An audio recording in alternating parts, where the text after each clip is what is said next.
Hallelujah. Hallelujah. மத்தேயு சுவிசேஷம் 24ஆம் அதிகாரம் 3வது வசனத்திலிருந்து பார்க்க போகிறோம். मत्ती रचित समाचार 24वां अध्याय का 3रा वचन से देखने वाले हैं. அங்கே சீஷர்கள் இயேசுவை பார்த்து ரெண்டு கேள்வி கேட்கிறார்கள். यहाँ चेलों ने प्रभु यीशु से दो सवाल किए. அது ஒரே கேள்வியாக அங்கே இருக்கிறது. वो एक ही सवाल के रूप में है. ஆனா அது உள்ள ரெண்டு கேள்வி இருக்கு. लेकिन इसमें दो सवाल हैं. ஒன்று உம்முடைய வருகைக்கும், पहला आपके आगमन का, இரண்டாவது உலகத்தின் முடிவுக்கும் दूसरा जगत के अंत का அடையாளம் என்ன? क्या चिन्ह होगा. அத ரெண்டையும் சேர்த்து கேட்டிருக்காங்க. ये दोनों को मिलाकर पूछे हैं. அது ரெண்டையும் சேர்த்து கேட்டதுக்கு ஒரு காரணம் இருக்கு. दोनों को मिलाकर पूछने का एक वजह है. நாம் இயேசு கிறிஸ்துவினுடைய வருகையை பற்றின செய்தி கேட்பதே அரிதாகி விட்டது. यीशु मसीह का आगमन के बारे में सुनना बहुत मुश्किल हो गया है. அதோட சேர்ந்து இன்னொன்னு நடக்க போகுது. उसके साथ में और एक चीज होने वाला है. உலகத்தின் முடிவு. जगत का अंत. இந்த உலகத்தின் முடிவு வருகையோட ஆரம்பிக்கும். ये जगत का अंत आगमन में शुरू होगा. இப்போ நம்ம அத பத்தி பார்க்க போறது இல்ல. अभी हम उसके बारे में नहीं देखने वाले இன்னைக்கு हैं. நம்ம இயேசு கிறிஸ்துவின் வருகையை பத்தின அந்த அடையாளங்களை தான் பார்க்க போறோம். आज यीशु मसीह के आगमन के बारे में जो चिन्ह है उसको देखने वाले हैं. இயேசு கிறிஸ்துவின் வருகைக்கு 7 அடையாளங்கள் உள்ளதாக அங்க நம்ம அடுத்து வாசிக்கிறோம். यीशु मसीह के आगमन का 7 चिन्ह है करके हम नीचे पढ़ते हैं. மத்தேயு 24:4 இருந்து 8 வரை 7 அடையாளங்கள் கொடுக்கப்பட்டிருக்கு. मत्ती 24:4 से 8 तक 7 चिन्ह बताया गया है. அந்த 7 அடையாளங்களும் வருகைக்கான அடையாளங்களாக वो சொல்லப்பட்டிருக்கு. सातों चिन्ह का आगमन का चिन्ह के रूप में बताया गया है. அது எப்படி நம்முடைய காலத்துல நிறைவேறிக் கொண்டிருக்கிறது என்பதை தான் நாம் பார்க்க वो போறோம். कैसे हमारे जीवन में पूरा हो रहा, हमारे जमाने में पूरा हो रहा है, इसे देखने वाले हैं. நாம் அந்த செய்திக்கு போவதற்கு முன்பதாக संदेश में प्रवेश करने के पहले ஒன்றை நீங்கள் நன்றாய் தெரிந்து கொள்ள வேண்டும். एक बात को आपको अच्छे से जानना चाहिए. இயேசு கிறிஸ்துவின் வருகைக்கான அடையாளங்கள் தான் உண்டு. यीशु मसीह के आगमन का चिन्ह ही है. அந்த நாளோ நாளிகையோ வருஷமோ எதுவுமே அங்க கிடையாது. लेकिन वो साल, वो दिन, वो समय कुछ भी नहीं है. இந்த ஒரு விஷயத்துல சபை ரொம்ப கான்ஃபிடென்ட்டா இருக்கணும். इस एक बात में कलीसिया बहुत कॉन्फिडेंट रहना चाहिए. ஏன்னா இயேசு இப்போ வருவார் அப்போ வருவார் நிறைய தேதி கொடுத்திருக்காங்க. क्योंकि यीशु ये तारीख को आएगा, वो दिन को आएगा करके बहुतों ने तारीख दिया है. உலகம் அழிய போதுன்னு சில தேதி எல்லாம் கொடுப்பாங்க. जगत नष्ट होने वाला है करके कुछ लोग तारीख देते हैं. யார் என்ன தேதி கொடுத்தாலும் நம்பாதுங்கள். कोई भी तारीख दे आप यकीन ना करें. மத்தேயு 24:36 मत्ती 24:36 में, மார்க் 13:32-33 मरकुस 13:32-33 में வேதம் தெளிவாய் சொல்லுகிறது. बाइबल बड़े सफाई से कहती है அவர் வரும் நாளாகிலும் उनके आगमन का समय को நாளிகையாகிலும் और उस घड़ी को பிதா ஒருவரை தவிர पिता के अलावा மற்ற ஒருவனும் அறியான், दूसरा कोई नहीं जानता, பரலோகத்தில் உள்ள தூதர்களும் அறியார்கள்னு இருக்கு. स्वर्ग के स्वर्गदूत भी नहीं जानते करके लिखा है. மார்க்ல வாசிக்கும் போது मरकुस में पढ़ते हैं குமாரனும் அறியார்னு இருக்கு. पुत्र भी नहीं जानता करके लिखा அதனால है. இயேசு கிறிஸ்துவுடைய வருகைக்கான தேதி முழுக்க முழுக்க மறைக்கப்பட்டிருக்கு. इसलिए प्रभु यीशु मसीह का आगमन का तारीख पूरा का पूरा छुपाया हुआ है. அவரோட வருகைக்கான தேதியோ उनके आगमन का तारीख को வருஷத்தையோ और साल को நாளையோ और दिन को யார் சொன்னாலும் நம்பாதீங்க. कोई भी बताएं आप यकीन ना करें. ஏன்னா இன்னைக்கு அந்த மாதிரி இயேசு வருவார்னு ஒரு 220 தேதி கொடுத்திருக்காங்க. यीशु आएंगे करके 220 तारीख दिया जा चुका है. இயேசு பரமேறி போனதுல இருந்து यीशु स्वर्ग में जाने से लेकर இது வரைக்கும் अभी तक 2047 வருஷம் வரைக்கும் 2047 साल तक பல தேதிகள் கொடுக்கப்பட்டிருக்கிறது. अनेक तारीख दिया गया है. அதுல ஒன்னு கூட இன்னும் நிறைவேறல. उसमें एक भी अभी तक पूरा नहीं हुआ நிறைவேறவும் நிறைவேறாது. और वो पूरा भी वो नहीं होगा. ஏன்னா வசனம் தெளிவா சொல்லுது, क्योंकि वचन सफाई से कहती है மனுஷகுமாரன் நினையாத நாளிகையிலே வருவார்னு இருக்கு. मनुष्य का पुत्र अचानक आएगा. போன வருஷம் 2012 ஒருத்தர் புக் எழுதி இருந்தாரு. 2012 में एक ने पुस्तक लिखा था. இயேசு கிறிஸ்து यीशु मसीह 2012 2012 ஜூலை மாசம் जुलाई महीने के 24ஆம் தேதி வருவார்னு எழுதி 24 तारीख को आएगा करके लिखा था. எழுதிட்டு அவர் கீழே எழுதி இருந்தாரு, और नीचे लिखा था இயேசு வர்றது அவருக்கே தெரியாதா இருந்தாலும் यीशु मसीह का आगमन के बारे में, उनके समय के बारे में वो खुद नहीं जानते हैं, तो भी பிதா எனக்கு வெளிப்படுத்தினார், पिता ने इसे मुझे प्रकट किया है, ஆகவே எனக்கு இந்த தேதி தான் எழுதி இருந்தார். इसलिए यही तारीख को वो आएगा करके लिखा था. 24 வந்துச்சு, 24 आ गया, இயேசு வரல, यीशु नहीं आया, அதோட எழுதினவரையும் காணோம். और जो लिखा था वो भी गायब हो गया. அதனால இந்த மாதிரி ஆட்கள் எதையாவது சொன்னா தயவு செய்து நம்பாதீங்க. इसलिए कोई कुछ भी बोले आप कृपया करके यकीन ना करें. ஆனா அடையாளங்கள் உண்டு. लेकिन चिन्ह है. அவருடைய வருகைக்கான நிறைய அடையாளங்கள் வேதத்தில் ஆண்டவர் சொல்லி இருக்கிறார். उनके आगमन के बारे में बहुत सारे चिन्ह बाइबल में प्रभु ने बताया है. அந்த அடையாளங்களை வைத்து நாம் நிதானிக்க முடியலாம். उस चिन्ह के द्वारा हम अंदाजा लगा सकते हैं. இந்த காலகட்டத்திலே வருகை வரும் என்பதை நாம் நிதானிக்கலாம். इस कालावधि में प्रभु का आगमन रहेगा करके हम अंदाजा लगा सकते हैं. உதாரணமா उदाहरण के तौर पे உலகம் அழிய போதுன்னு ஏனோக்கு பிரசங்கம் பண்ணார். जगत का अंत होने वाला है करके हेनोक ने प्रचार किया। தேவன் நியாயம் தீர்க்க வருகிறார்னு சொன்னார். परमेश्वर न्याय करने के लिए आ रहा है करके कहा। யூதா 14 இருக்கு. यहूदा 14 में है। ஆனா அதே காரியத்தை लेकिन वही कार्य को நோவா பிரசங்கித்தான், நீதியின் சுவிசேஷத்தை பிரசங்கித்தான்னு பேதுருலயும் இருக்கு. नोह ने धार्मिकता का सुसमाचार को प्रचार किया करके पतरस में भी है। ஏனோக்குக்கும் நோவாக்கும் ஏறக்குறைய 660 வருஷம் வித்தியாசம். हेनोक और नोह के बीच में 660 साल का डिफरेंट है। ஏனோக்கு பிரசங்கம் பண்ணி முடிச்சிட்டு எடுத்துக்கொள்ளப்பட்ட பிறகு हेनोक प्रचार करके उठा लिए जाने के बाद 660 வருஷம் கழிச்சு தான் நோவா பிரசங்கம் பண்றாரு. 660 साल के बाद ही नोह प्रचार करता ஆனா है। ரெண்டு பேருமே ஒரே சுவிசேஷம் தான் சொல்றாங்க. लेकिन दोनों ने एक ही सुसमाचार बताया, உலகம் அழிய போகுது, दुनिया नाश होने वाला है। ஆனா என்ன விசேஷம்னா लेकिन उसमें विशेषता क्या है? ஏனோக்கு சொன்னபோது உலகம் அழியல. हेनोक ने जब कहा था तब दुनिया नाश नहीं हुआ। நோவா சொன்னபோது தான் உலகம் அழிஞ்சிச்சு. नोह ने जब कहा था तब दुनिया नाश हुआ இப்ப था। ஜனங்களுக்கு என்ன நிர்விசானம்? अभी लोगों के बीच में क्या लापरवाही है? இப்படிதான் ஏனோக்கு காலத்துல இருந்து சொல்லிட்டு இருக்காங்க 600 வருஷமா. ऐसा ही 600 साल से हेनोक के दिनों से ही कह रहे हैं, உலகம் அழிய போதுங்கறாங்க. दुनिया नाश होने वाला है करके कह रहे हैं। அதெல்லாம் அழியாதுன்னு நினைச்சிருப்பாங்க. इसलिए नाश नहीं होगा करके सोचे होंगे। ஆனா ஏனோக்கு காலத்துக்கும் நோவா காலத்துக்கும் என்ன வித்தியாசம்? लेकिन हेनोक के समय और नोह के समय का क्या फर्क है? ஏனோக்கு அழியும் என்றார், ஆனால் பேழை கட்டவில்லை.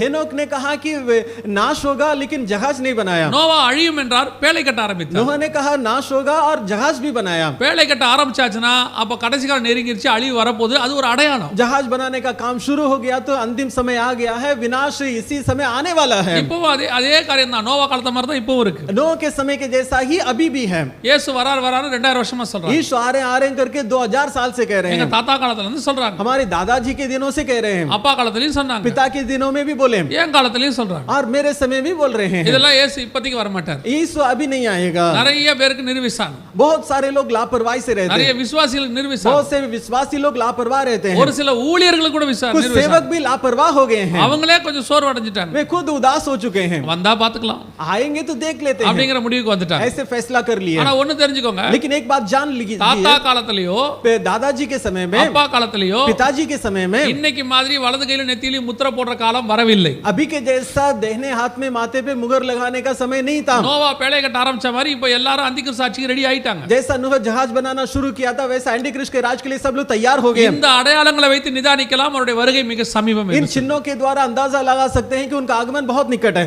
அதே மாதிரி தான் இன்னைக்கு கொஞ்சம் அடையாளங்களை பார்க்க ऐसा போறோம். ही आज कुछ निशानियों को देखने वाले हैं। மத்தேயு 24:4 இருந்து मत्ती 24:4 से लेकर 8வது वचனம் வரைக்கும் 8वां वचन तक 7 अடையாளங்களை ஆண்டவர் கொடுத்திருக்கார். 7 चिन्ह प्रभु ने बताया है। முதலாவதாக வசனம் சொல்லுது, 4வது வசனம் வாசிங்க. மத்தேயு 24:4. चौथा मत्ती 24:4 को पढ़िएगा। முதலாவது அடையாளம் என்ன இருக்கு? पहला चिन्ह क्या है? நானே கிறிஸ்து என்று சொல்லி अनेகர் உங்களை வந்து வஞ்சிப்பார்கள் இருக்கு. बहुत लोग आकर मेरे नाम से कहेंगे कि मैं मसीह हूं। இதுவரைக்கும் நான் தான் இயேசு கிறிஸ்துன்னு சொல்லி 3000 பேருக்கு மேல வந்திருக்காங்க. अभी तक 3000 से ज्यादा लोग मैं मसीह हूं करके कहकर आए हैं। இப்போ நீங்க உட்கார்ந்து செய்தி கேட்டுட்டு இருக்கிற இந்த நேரத்துல 18 பேர் உயிரோட இருக்காங்க பூமியில. अभी आप बैठकर संदेश सुनने वाले इस वक्त 18 जन इस पृथ्वी पर ऐसा कहने वाले जिंदा हैं। இதே பூமியில நான் தான் இயேசு கிறிஸ்துன்னு இப்போ உயிரோட 18 பேர் இருக்காங்க. इसी पृथ्वी में मैं यीशु हूं करके कहकर अभी 18 जन जिंदा हैं। இவங்கலாம் நான் தான் இயேசுன்னு வந்தவங்கள கொஞ்சம் பேர். ये लोग मैं यीशु हूं करके कहने वालों में से कुछ लोग हैं। இவங்கலாம் நான் தான் இயேசு கிறிஸ்து சொல்லி ஜனங்களை வஞ்சித்தவங்கள மிக முக்கியமானவங்க இவங்கலாம். और ये लोग मैं यीशु हूं करके कहकर लोगों को भरमाने वालों में से मुख्य लोग हैं। இவங்க இதுல இருக்கிறவங்கள பாருங்க நல்லா. इसमें बैठे हुए लोगों को देखिए। இதுல பார்க்கிறதுக்கு இயேசு கிறிஸ்து மாதிரி யார் இருக்கிறது? इसमें देखने में कौन यीशु जैसा लगता है? ஒரு அளவுக்கு ஒத்து போறது யார் முகம் இருக்கு? थोड़ा मिला जुला कौन है? ஃபர்ஸ்டா தேர்டா? जो पहला है या तीसरा? ஃபர்ஸ்ட்ங்கறவங்க கை தூக்குங்க பாப்போம். कितने जन कहते हैं फर्स्ट? நல்லா தூக்குங்க, சும்மா தான உட்கார்ந்திருக்கீங்க. தேர்ட்ங்கறவங்க? और तीसरा है करके कहने वाले சரி, கை கீழ போட்டுருங்க. नीचे हाथ रखिए। இப்ப அடுத்த கேள்விக்கு பதில் சொல்லுங்க. अभी अगले सवाल का भी जवाब दीजिए। இதுக்கு முன்னாடி இயேசு கிறிஸ்துவை பார்த்திருக்கீங்களா? इसके पहले आपने यीशु मसीह को देखा है क्या? பார்த்திருக்கீங்களா இல்லையா? आपने देखा है कि नहीं? இல்லையா? नहीं। அப்புறம் எதை வச்சு இந்த மூஞ்சி இயேசு கிறிஸ்து நீங்க? तो किसके आधार पर कह रहे हैं ये चेहरा यीशु का है? நான் இந்த கேள்வி கேட்டதுக்கு ஒரு காரணம் இருக்கு. मैं ये सवाल करने का एक वजह है। நான் இப்ப இந்த மாதிரி முகத்தெல்லாம் வச்சு நீங்க எப்படி இயேசு கிறிஸ்துன்னு சொல்றீங்க? ऐसा चेहरा देखकर ये यीशु है करके कैसा कह रहे हैं? சின்ன வயசுல இருந்தே நமக்கெல்லாம் நம்ம மைண்ட்ல ஒன்னு ஏத்திட்டாங்க.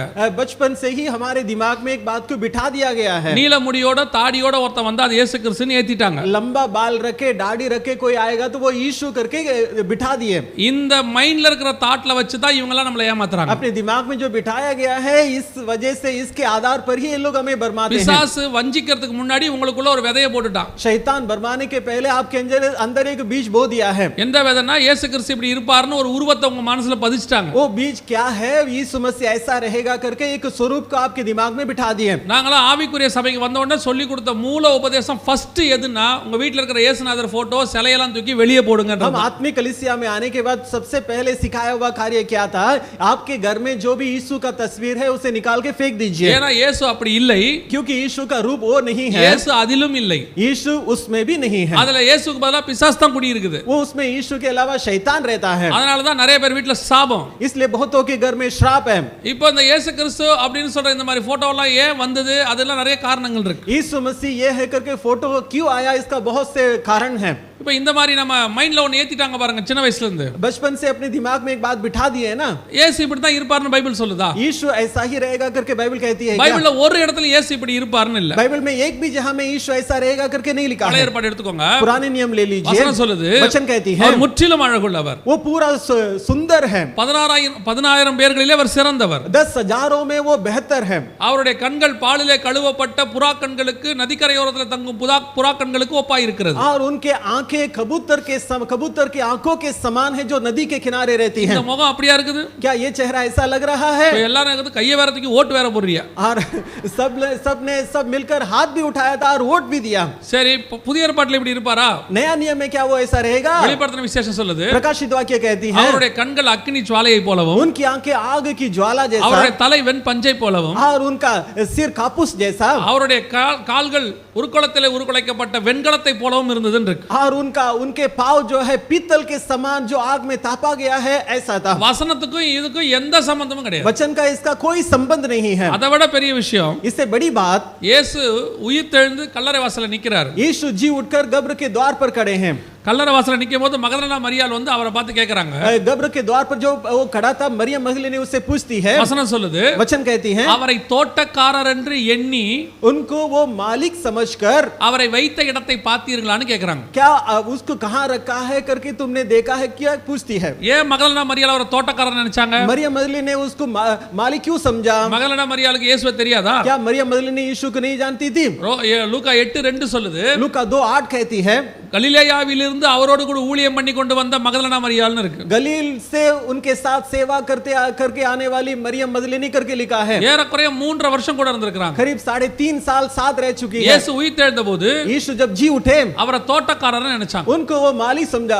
எம்மாவூர் சீஷரோட இயேசு பேசிட்டே போறார். एम्माउस चेलों के साथ यीशु बात करते हुए जा रहे थे. அவர்களுக்கும் அது இயேசுன்னு தெரியல. और वे भी यीशु को पहचान नहीं सके. அவர் அப்புறம் போகிறவரை போல போகையில் वो जब वो वहां से गुजरने वाले जैसा अपने आप को அந்த दिखाया. சீஷர்கள் சொல்றாங்க, तब चेले कहते हैं அவர் பேசும்போது ஆவி கொழுந்து விட்டு எரியவில்லையா? जब वो बातें कर रहे थे तब हमारे मन प्रज्वलित नहीं हो रहा था. அவர் பேசின வசனத்தை வச்சு தான் கண்டுபிடிக்கிறான் அது இயேசு கிறிஸ்து. उनके वचन से ही पहचानते हैं कि वो यीशु मसीह था. ஏன் அவர்களுக்கு இயேசுவை தெரியல? क्या क्यों वे यीशु को पहचान नहीं இயேசு पाए? மாம்சத்தில் இருந்தபோது வேற ரூபமா இருந்தார். यीशु जब शरीर में थे तब अलग रूप में थे. மரித்து உயிர்த்தெழும்போது அவர் மறு ரூபமாகி விட்டார். मर के जी उठने के बाद वो रूपांतर हो चुके थे. அவர் எந்த ரூபத்துல இருப்பார்னு இப்ப யாருக்குமே தெரியாது. वो कौन सा रूप में रहेगा कोई नहीं जानता. அதனால தான் 1 யோவான் 3:1-2 சொல்லுகிறது, इसलिए पहला यूहन्ना 2:1-2 कहती है, பிரியமானவர்களே, हे प्रियो, நாம் இப்பொழுது தேவனுடைய பிள்ளைகளாய் இருக்கிறோம். अब हम परमेश्वर का संतान हैं. இனி எவ்விதமாய் இருப்போம் என்று இன்னும் வெளியரங்கமாகவில்லை. आगे हम क्या कुछ होंगे अभी तक प्रकट नहीं हुआ है. ஆகிலும் அவர் வெளிப்படும்போது तो भी जब वो प्रकट होगा அவர் இருக்கிற வண்ணமாக उनके समान நாம் அவரை தரிசிப்பதனால் हम उनको दर्शन करेंगे. அவருக்கு ஒப்பாக இருப்போம். इसलिए हम उनके समान அப்ப होंगे. இயேசு எப்படி இருப்பாரு தெரியாது. तो यीशु का क्या रूप होगा नहीं जानते. நாம எப்படி இருப்போம் தெரியாது. और हम कैसे रहेंगे ये भी हम नहीं இயேசு जानते. வெளிப்படும்போது தான் தெரியும் அவர் எப்படி இருப்பார். यीशु प्रकट होते समय ही मालूम पड़ेगा वो அதனால कैसा தான் रहेगा. ஆவிக்குரிய சபைகள்ல சொல்லி கொடுத்தோம் இந்த மாதிரி போட்டோ எல்லாம் வீட்டுக்குள்ள வைக்காதீங்கன்னு சொல்லி கொடுத்தோம். इसलिए आत्मिक कलीसिया में सिखाया जाता है ऐसा फोटो अपने घर पे मत रखिए. இந்த மாதிரி நமக்குள்ள ஒரு எண்ணம் இருக்குல்ல, ऐसा हमारे अंदर एक विचार है ना. இதையெல்லாம் வெச்சிக்கிட்டு தான் இந்த மாதிரி ஆட்கள் வராங்க. ये सब के आधार पर ही ऐसे लोग आते हैं. நீங்க எல்லாம் ஓட்டு போட்டு தேர்ந்தெடுத்தீங்களே ஒருத்தர் முதல்ல, आपने पहला जो वोट देकर निकाले थे ना, चुनाव किए थे ना, वो व्यक्ति, அவர் பேர் விசார் என்ன பேரு, उनका नाम इसारिये, செர்பியா தேசத்துல இருக்கிறார். सर्बिया देश में है, இப்போ இருக்கிறார். अभी भी है. உலகத்திலேயே நான் தான் இயேசுன்னு ஜனங்களை அதிக மோசம் போக்குனவர் இவர்தான். दुनिया में मैं यीशु हूं कर लोगों को ज्यादा बरमाने वाला व्यक्ति यही है. 4000 பேர் ஒரே நேரத்துல மொத்த சொத்தையும் வித்து அவர் கையில கொடுத்துட்டான். 4000 जन एक ही बार अपना पूरा धन संपत्ति को बेचकर इनके हाथ में दे दिए. நீங்க பாத்தீங்கன்னா இயேசுநாதர் 4 சுவிசேஷத்துல என்னென்னலாம் செய்யலையோ எல்லாத்தையும் இதுல செய்வார் பாருங்க. 4 सुसमाचार में यीशु मसीह ने जो नहीं किया था वो सब इसमें करेगा. இன்னைக்கு ஜனங்க எல்லாம் இதுதான் நம்புறாங்க. और सब लोग इसको ही मानते हैं. அங்க பாருங்க இயேசுநாதர் என்ன பண்றாரு பாருங்க. देखिए यीशु मसीह क्या कर रहे हैं.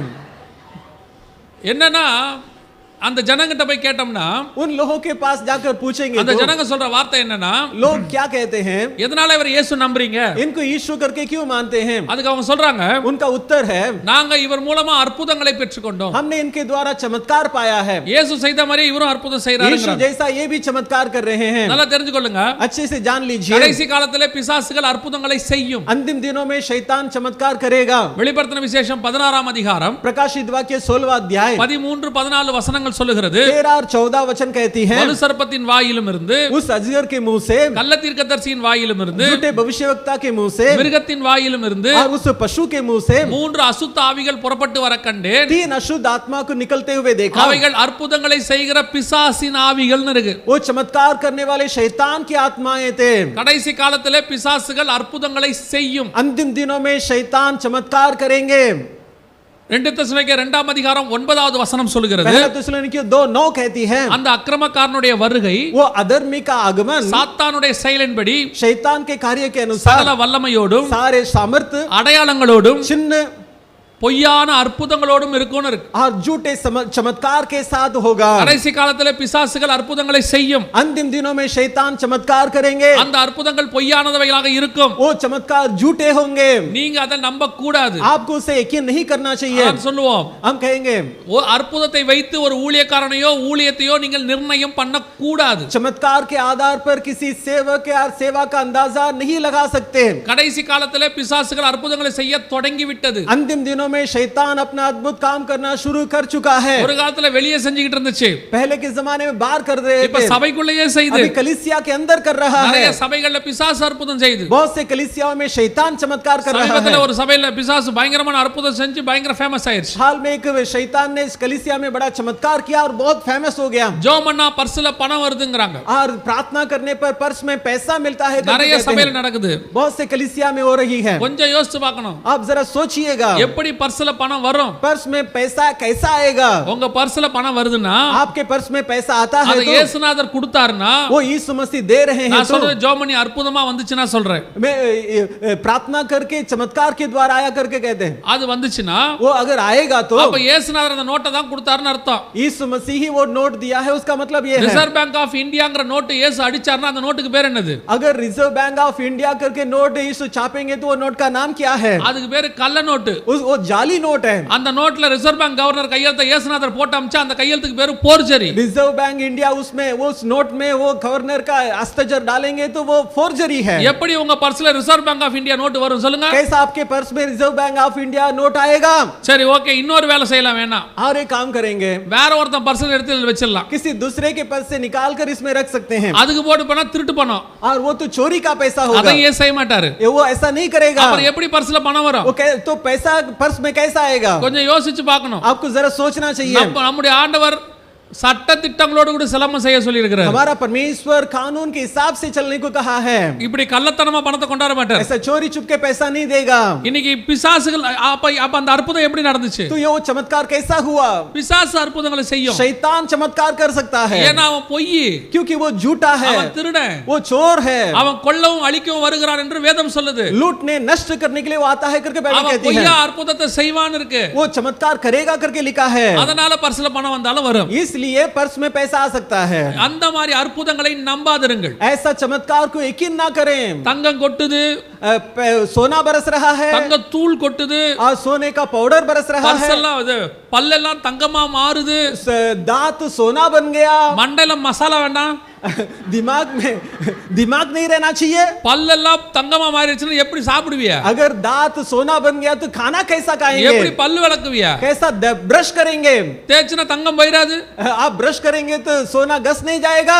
ஆசை, लालच, உங்களுக்குள்ள இருக்கிறதான அந்த பணத்தாசையை அது எல்லா தீமைக்கும் வேறா இருக்குதுன்னு இருக்கு. पैसे का लालच ही सब बुराइयों का जड़ है करके लिखा है. உங்க பணத்தாசைக்கு ஏத்த மாதிரி பிசாசு ஆட்களை அனுப்பி விடுறான். आपके पैसे के लालच के हिसाब से शैतान लोगों को भी बेचता है। கொஞ்சம் யோசிச்சு பாருங்க, ஒரு ஊழியக்காரர் ஜெபம் பண்ணி தங்கம் கொட்டுதுனே வெச்சுக்கங்க. अब समझ लीजिए कि किसी सेवक के प्रार्थना से सोना बरसता है। அந்த ஊழியக்காரரை ஒரு வருஷம் குத்தகைக்கு எடுத்து 365 நாள் நம்ம கூட வச்சிருந்தோம்னா இந்தியாவோட கடன் அடைச்சு விடலாம். वो सेवक को एक साल के लिए कॉन्ट्रैक्ट लेकर अपने साथ रख लेंगे तो भारत का पूरा कर्जा को चुका सकते हैं। இதுக்குனே சில ஊழியக்காரர் வர அலையறான். इसके लिए कुछ सेवक लोग घूम रहे हैं। நான் எப்பவும் சொல்லுவேன், मैं हमेशा कहता हूं இந்த மாதிரி ஊழியக்காரர் எழும்பறதுக்கு காரணம் விசுவாசி நீங்கள் தான். ऐसे सेवक लोग उठने का कारण आप विश्वासी लोग हैं। சபையில ஒரு கூட்டம் வச்சு உங்க சபையில பைபிள் ஸ்டடி வச்சா வரது இல்ல. कलीसिया में आपके कलीसिया में एक बाइबल स्टडी रखेगा तो आप लोग नहीं आते। எங்கயாவது போஸ்டரை பெருசா போட்டு பார்த்தவுடன் முகத்தை பார்த்தவுடன் தீர்க்க தரிசனம் சொரப்பார்னா வண்டியை பிடிச்சிட்டு ஓடுறது. और कहीं भी बड़ा पोस्टर लगा हुआ दिखेगा, चेहरा देखते ही भविष्यवक्ता लगेगा तो तुरंत गाड़ी पकड़कर भागते हैं उसके पीछे। आशीर्वाद பெருவிழான்னு போட்டாச்சுனா உடனே ஓடிறது. कहीं भी आशीर्वाद का उत्सव करके पढ़ लेंगे तो तुरंत उसके पीछे भागते हैं। இந்த நாட்டுல நம்ம உயிரோட இருக்கறதே பெரிய ஆசீர்வாதம் கர்த்தர் நமக்கு கொடுத்து வச்சிருக்கார். ये देश में हम जिंदा है, ये बहुत बड़ा आशीर्वाद है, ये प्रभु का देन है। அதுல வேற ஒரு வீடு இருந்தால் கர்த்தர் ரெண்டு வீடு கொடுப்பார். एक घर रहेगा तो प्रभु दो घर देगा। ரெண்டு வீடு கொடுத்தா என்ன பண்ணுவீங்க? दो देगा तो क्या करेंगे? நைட் 12 மணி வரைக்கும் ஒரு வீட்ல தூங்கிட்டு 12 மணிக்கு மேல இன்னொரு வீட்டுக்கு போவீங்களா? रात को 12 बजे तक एक घर पे सोएंगे, 12 के बाद दूसरे घर पे सोने के लिए जाएंगे क्या? எப்படி இருந்தாலும் ஒரு வீட்ல உட்கார்ந்து இன்னொரு வீட்டை வாடகைக்கு தான விட போறியா? एक घर में रहकर दूसरा घर को भाड़े पे ही देने वाले हैं ना। ஆமாமா, வாழ்றதுக்கே வீடு இல்லாம 4 காட்சில வீட்ல வாழ்ந்துட்டு இருக்கற உங்களுக்கு ரெண்டு வீடு வேணுமா? हर एक जन जो है रहने के लिए उसको घर नहीं है, वो छोटा घर में रहता है, आपको दो घर की क्या जरूरत है? அழகா ஆண்டவர் ஒரு சபை கொடுத்திருக்கார். प्रभु अच्छे से कलीसिया दिया है, உங்களுக்கு ஒரு ஊழியக்காரனை கொடுத்திருக்கார், आपके लिए एक सेवक दिया है, அங்க வசனம் கொடுத்திருக்கார், और उसमें वचन दिया है। அங்க போய் உட்கார்ந்தீங்கன்னா எல்லா அற்புதமும் அங்கேயே நடக்கும். वहां जाकर बैठेंगे तो सारे चमत्कार उनके द्वारा होगा। வெளியே அற்புதம் செய்கிற இயேசு தான் உன்னுடைய சபையிலும் இருக்கிறார். बाहर चमत्कार करने वाला यीशु ही आपके कलीसिया में है। அப்புறம் ஏன் நடக்க மாட்டேங்குது? तो क्यों नहीं हो रहा है? உன் விசுவாசம் அங்க போனா நடக்கும். आपका विश्वास ऐसा है, वहां जाएंगे तो चमत्कार होगा, அதனால அங்க நடக்குது. इसलिए चमत्कार वहां होता है। நீங்க விசுவாசி பாருங்க, आप यहाँ विश्वास करके देखिए, ஏன் சபையில அற்புதம் நடக்கும்னு விசுவாசி பாருங்க. मेरी कलीसिया में चमत्कार होगी करके विश्वास करके நாங்க देखिए। ஜெபம் பண்ணா அற்புதம் நடக்கும்னு விசுவாசி பாருங்க. हम प्रार्थना करेंगे तो चमत्कार होगा करके विश्वास உங்க करके வீட்ல देखिए। முழங்கால் போட்டு ஜெபம் பண்ணுங்க. आपके घर में घुटने टेकर प्रार्थना कीजिए। கர்த்தர் உங்கள் மூலமாக அற்புதங்களை செய்வதற்கு வல்லமை உள்ள தேவனாய் இருக்கிறார். आपके द्वारा चमत्कार करने के लिए सामर्थ्य है। வேதத்துல ஊழியக்காரனால் நடக்கும் அடையாளங்கள் ஆவணன் இல்ல. बाइबल में ये नहीं लिखा है कि सेवकों के द्वारा ये चिन्ह चमत्कार होगा, விசுவாசிக்கிறவர்களால் நடக்கும் அடையாளமானவன் தான் இருக்கு. बल्कि ये लिखा है विश्वास करने वालों के द्वारा ये सब चिन्ह होगा। நீ விசுவாசித்தால் தேவனுடைய மகிமையை காண்பாய். आप अगर विश्वास करेंगे तो परमेश्वर की महिमा को देखेंगे। வண்டி பிடிச்சிட்டு ஓடாதீங்க. आप गाड़ी पकड़ के भागिए मत। அன்னைக்கு ஒருத்தர் வந்து சொல்றாரு, एक दिन एक व्यक्ति ने आके कहा, அங்க ஒரு வித்தியாசமான தீர்க்கதரிசி வந்து वहां पर कुछ अनोखा भविष्यवाणी है। என்னையா வித்தியாசம் கேட்டேன். कौन सा अनोखा है? முகத்தை பார்த்த உடனே புட்டு புட்டு வைக்கிறாரு. चेहरा देखते ही पूरा का पूरा गुल्लम गुल्ला बोल देता है। நான் சொன்னேன் அவர் கன்னியாகுமரிக்காரரா இருப்பார். मैंने कहा हो सकता है वो कन्याकुमारी का रहने वाला हो, ஏன்னா அவர் தான் புட்டு புட்டா வைப்பாங்க. क्योंकि वहां ही पुट्टू बनाते हैं। சென்னையில இட்லியா தான் வைப்பாங்க. चेन्नई में तो इडली बनाते हैं। லூசு பயல்வோ, पागल लोग। முகத்தை பார்த்து சொன்னா அதுக்கு பேரு குறி சொல்றது. चेहरा देखकर बताएंगे तो वो जो है भविष्य बताना। பார்க்காம சொன்னாதான் அதுக்கு பேரு தீர்க்க தரிசனம். देखे बिना बताएंगे तो ही वो भविष्यवाणी होगा। இந்த மரமண்டைக்கு அதுவே தெரியல. और ये लोग अक्लमंद लोगों को इतना भी पता नहीं चलता। வயித்துல குழந்தை 7 மாசம், पेट में बच्चा 7 महीने का है, இன்னும் 2 மாசத்துல பிறந்துரும். 2 महीने के अंदर बच्चा हो जाएगा। அமைதியா இருந்தா பிறக்க போகுது. चुपचाप रहेंगे तो बच्चा हो जाएगा। அதுக்குள்ள ஆசை. उसके पहले लालच, ஆண்டவர் எனக்கு என்ன குழந்தை प्रभु கொடுப்பாரு? मुझे कौन सा बच्चा देगा? என்ன கொடுத்தா என்ன? உனக்கு குழந்தை கொடுக்கறதே பெரிய விஷயம். तुम्हें बच्चा दिया है वो बड़ी बात है। அதுல போய் எனக்கு என்ன குழந்தை கொடுப்பாரு? उसमें प्रभु मुझे कौन सा बच्चा देगा? எதுக்கு காரணம் கேளுங்க. कारण क्या है पूछिए। முன்னாடியே பேர் செலக்ட் பண்ணுமா. पहले ही नाम सेलेक्ट करेंगे। நீ ஜோசப்னு ரெடி பண்ணி வெச்சுக்க. पहले ही जोसेफ करके रेडी करके பொண்ணு பிறந்தா ஜோசப் இன்னும் மாத்திக்க. अगर लड़की होगी तो जोसेफीन करके என்ன नाम இல்ல बदल दो। உனக்கு அப்படி ஒரு கஷ்டம் இப்ப முன்னாடியே தெரிஞ்சுக்கணும். और पहले ही जानना है, ऐसा इतना तकलीफ क्यों उठाते हो? அவர்கிட்ட போய் நிக்கிறது. और उनके सामने जाके खड़े रहते எனக்கு हैं। என்ன குழந்தை பிறக்கும்? मुझे कौन सा बच्चा होगा? அவர் ஒருத்தர் கண்ணை மூடி சுருக்கி वो आंखें बंद करके 5 நிமிஷம் ஜெபம் பண்ணி 5 मिनट प्रार्थना करके கடைசியா சொல்றாரு, आखिरी में बताएगा குழந்தை குப்புரடிச்சு படுத்துருக்கு என்னன்னு தெரியலங்கறாரு. बच्चा तो उल्टा सोया हुआ है, लड़का या लड़की पता नहीं चल रहा है। அப்படி ஒரு தீர்க்க தரிசனம் உனக்கு தேவையா? ऐसा एक भविष्यवाणी तुम्हें सुनने की जरूरत है क्या? உங்க சபையில இருக்கிறத விட்டுட்டு तुम्हारे कलीसिया में रहना छोड़कर ஊர் ஊரா ஊழியக்காரனை தேடி ஓடுறது. गांव गांव में सेवकों को ढूंढकर भागना। உங்களுக்கு ஏத்த மாதிரி ஊழியக்காரனை வரா.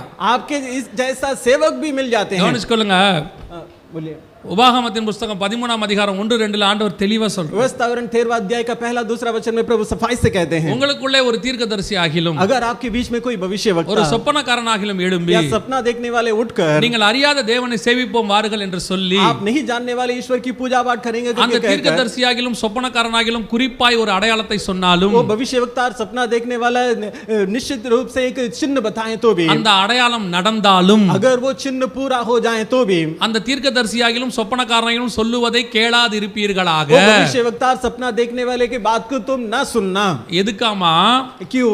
உங்கள் தேவனாகிய கர்த்தரிடத்தில் तुम अपना परमेश्वर यहोवा முழு से இருதயத்தோடும் ஆத்துமாவோடும் அன்பு கூறுகிறீர்களோ இல்லையோ இன்று உங்கள் தேவனாகிய கர்த்தர் உங்களை சோதிக்கிறார்னு இருக்கு. पूरे मन से तुम प्रेम करते हो या नहीं करते, इसे प्रभु परमेश्वर तुम्हें परखता है करके लिखा है. உங்களுக்கு டெஸ்டே என்ன தெரியுமா? आपके लिए टेस्ट क्या है? அற்புதத்தை தேடி ஓடுறீங்களா? चमत्कार को देखकर आप भागते हैं क्या? அற்புதத்தை வச்சு ஊழியக்காரனை நம்புறீங்களான்றது ஒரு டெஸ்டா? चमत्कार के आधार पर सेवक को यकीन करते हैं क्या? एक टेस्ट है. ஊழியக்காரனை அற்புதத்தை வச்சு நம்ப கூடாது. सेवक को चमत्कार के आधार पर नहीं मानना है. ஊழியக்காரனை டேலண்ட்டை வச்சு நம்ப கூடாது.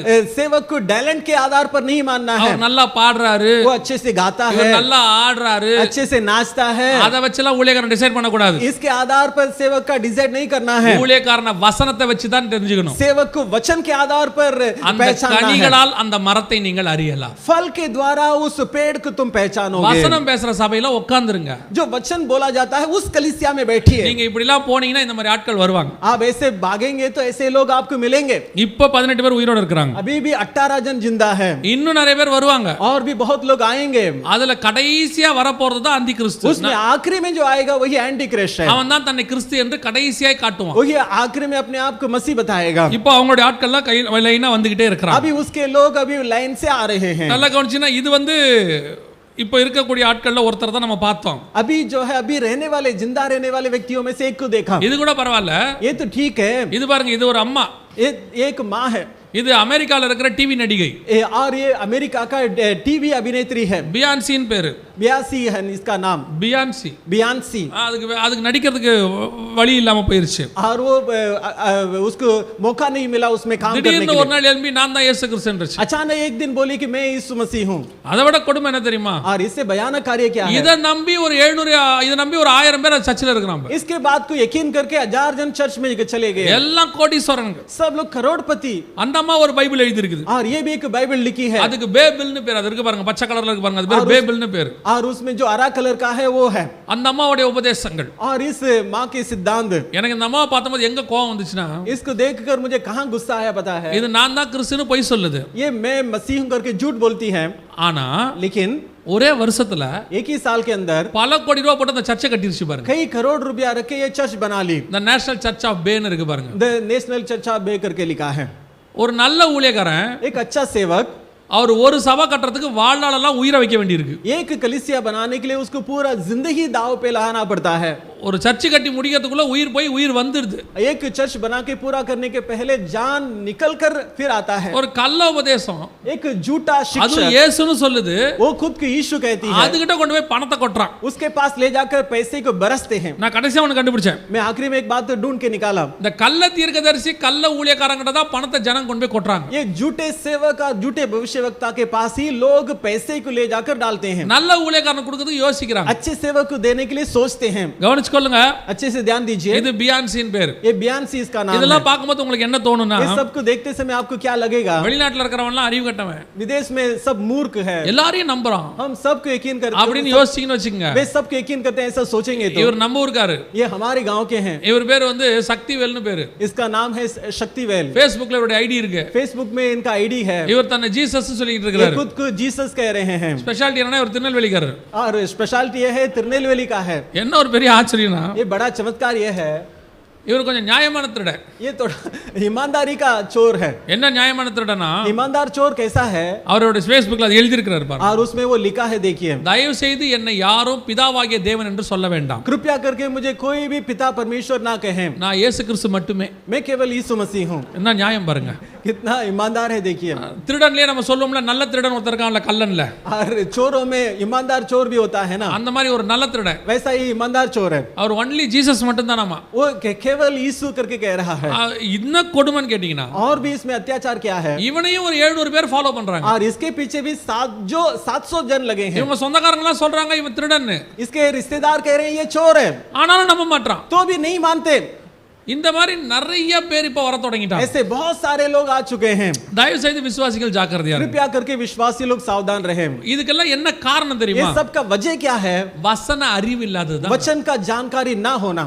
என்ன வசன அறிவு இல்ல? वचन का जानकारी क्या வசனம் नहीं தெளிவா है? சொல்லுது, वचन सफाई से कहती है அவர் ஒரு தடவை மாம்சத்தில் வெளிப்பட்டார், वो एक बार शरीर में प्रकट हुआ, அவர் இனிமேல் மாம்சத்தில் வெளிப்பட போகிறது இல்லை। इसके बाद वो शरीर में प्रकट होने वाला नहीं है, இனி அவர் ஆவியிலே और वो आत्मा में நீதியுள்ள நியாயாதிபதியாய் வெளிப்பட போகிறார்। धर्म में न्यायाधीश के रूप में प्रकट होने वाला है। அப்படி இருக்கும்போது ऐसे में இந்த மாதிரி மாம்சத்தில் வர எவனுமே இயேசு கிறிஸ்து கிடையாதுன்னு உங்களுக்கு தெரியணும்। ऐसे शरीर में आने वाला कोई भी मसीह नहीं है, ये आपको जानकारी होना चाहिए। ஆவிக்குரியவர்கள் கூட கடைசி காலத்துல अंतिम दिनों में आत्मिक लोग भी தங்களுடைய புக்குகள்ல अपने पुस्तकों में இயேசுநாதர் போட்டோ போட்டு அனுப்புறாங்க। இன்னைக்கு காலையில கூட அதை பத்தி பார்த்தோம்। यीशु मसीह का तस्वीर लिख डालकर भेजते हैं।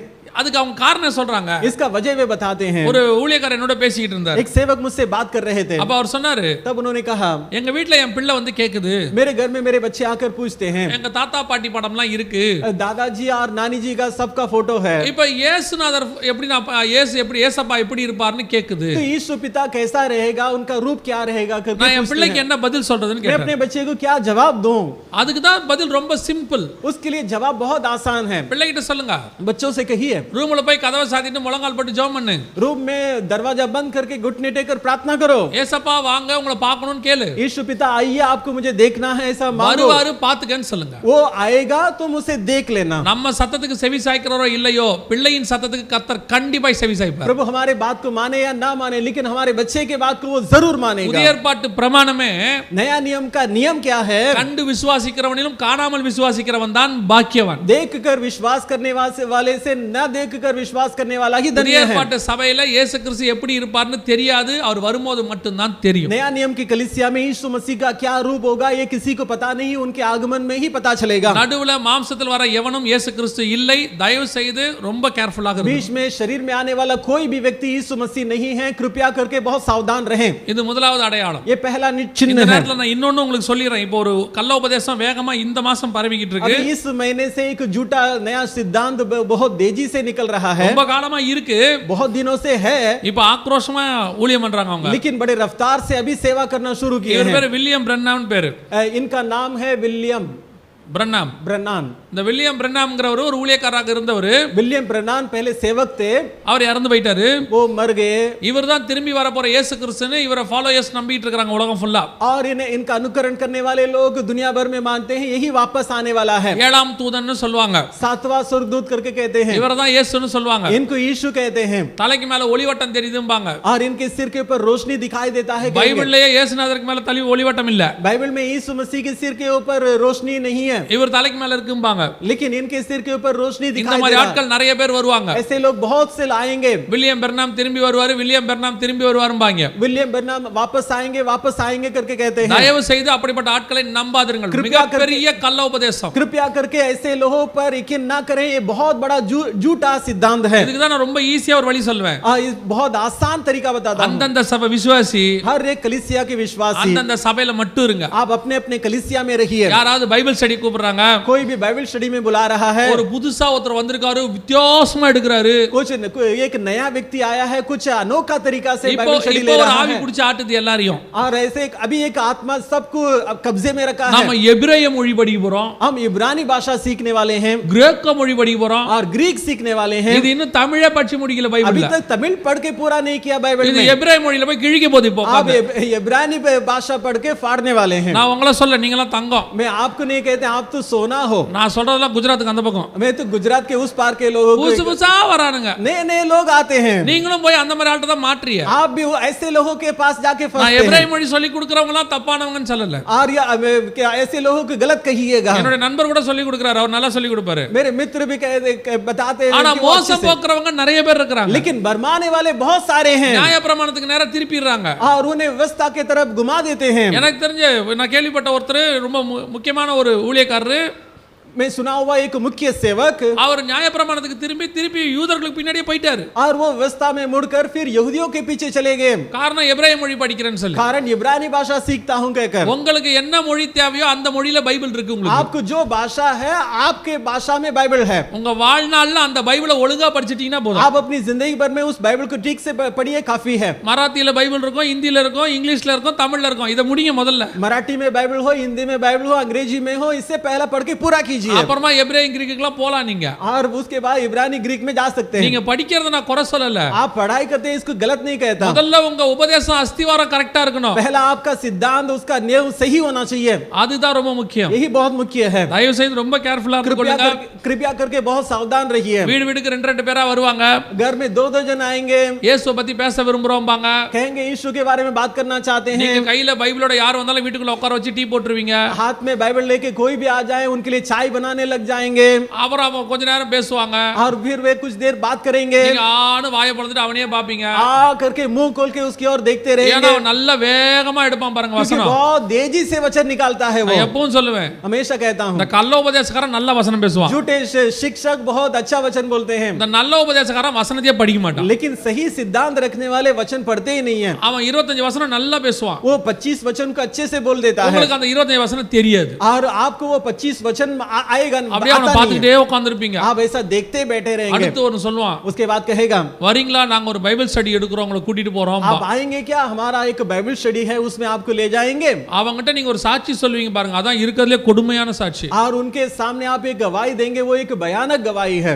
எங்க பாஸ்டர் கூட இப்படி எல்லாம் எடுத்தது இல்லம்பீங்க हमारे पास्टर भी ऐसा बाइबल स्टडी नहीं ली है। எவங்கிட்ட போய் யாரை போட்டு கொடுக்கிறது பாருங்க किसके सामने किसके बुराई करते हैं देखिए, அவன் பின்னாடியே அடிக்கப்படுகிற ஆட்டுக்குட்டி மாதிரி போறது और उसके पीछे वध होने वाले भेड़ के समान जाते हैं। சபையில பைபிள் ஸ்டடி வச்சா வரதில்ல कलीसिया में बाइबल स्टडी रहेगा तो नहीं आते, சபையில கூட்ட வச்சா வரதில்ல कलीसिया में सभा रहेगा तो नहीं आते। எல்லாம் காணாமே போயிட்டீங்க நீ காலையில வருகை வந்துருச்சோன்னு எங்களுக்கு சந்தேகமே வந்துருச்சு ஏன்னா ரொம்ப பேரை காணோம் आज सवेरे तो ऐसा लगा प्रभु का आगमन हो चुका है क्योंकि बहुत गायब हो गए थे। இப்பதான் எனக்கு நம்பிக்கை வந்திருக்கு நீங்க எல்லாம் கைவிடப்பட்டிருக்கீங்க अभी हमें यकीन हो गया है आप सब त्यागे गए हैं। நேத்து சாயங்காலம் அவ்வளவு சொல்லி நீங்க எல்லாம் காணோம் कल शाम को इतना कहकर भी आप सवेरे गायब थे। சோத்திரம் உங்களுக்கு எல்லாம் வேலை இருந்திருக்கும் आप सबको काम रहा होगा, எங்களுக்கு வேலை வெட்டி இல்ல பாருங்க लेकिन हमें कोई काम धंधा नहीं है। நாங்க இங்க देखिए, தான் இருந்தோம் हम लोग यही थे। கவனிச்சுக்கொள்ளுங்க ध्यान दीजिएगा, கடைசி காலத்துல இந்த மாதிரி ஆட்கள் வருவாங்க अंतिम दिनों में ऐसे लोग आएंगे। முதலாவது அடையாளம் இயேசு கிறிஸ்துவின் நாமத்தில் अनेகர் வந்து விட்டார்கள் पहला चिन्ह यीशु मसीह के नाम से बहुत लोग आ चुके हैं।